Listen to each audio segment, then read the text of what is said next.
السلام عليكم بنات، كيف نتوما؟ لاباس عليكم؟ بخير؟ وليداتكم مزيانين؟ كنتمنى تكونوا بصحه جيده ان شاء الله، وكنتمنى تكون القناه ديالي خفيفه على قلوبكم.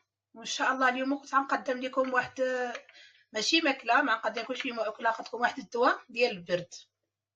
مع دابا حنايا في البرد ديال كيتروحوا كتجيهم السعله كتجيهم هادي، وكنت نعمل لكم واحد الدواء انا مجربه بالنسبه لي، انا مجربه لوليداتي وفي الدار ديالي مزيان بزاف.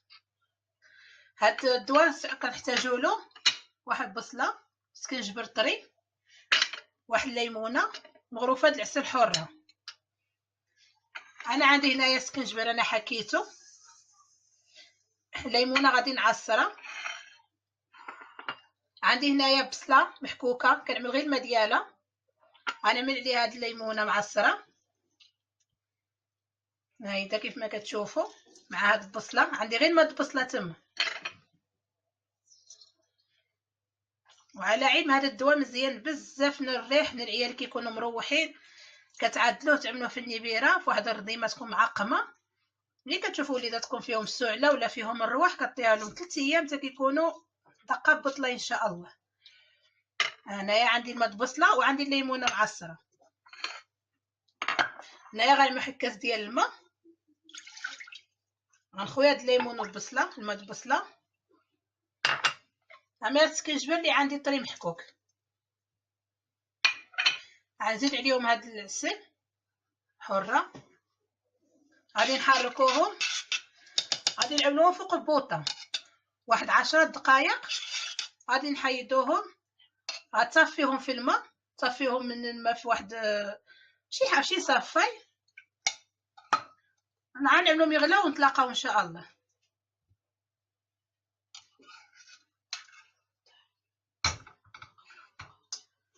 صافي دابا ان شاء الله بعد ما نعملهم يغلاو نتلاقاو نوريكم الشكل النهائي ديالهم ونصفيهم نوريكم.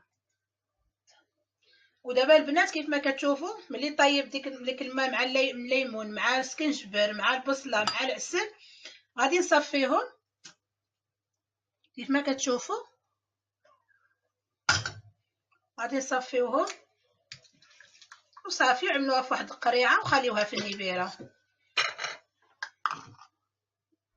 كيف ما كتشوفوا هايدا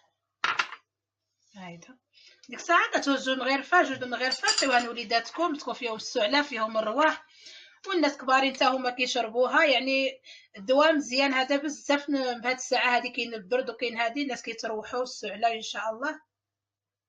وان شاء الله تنال الاعجاب ديالكم ونكون عند حسن الظن ديالكم.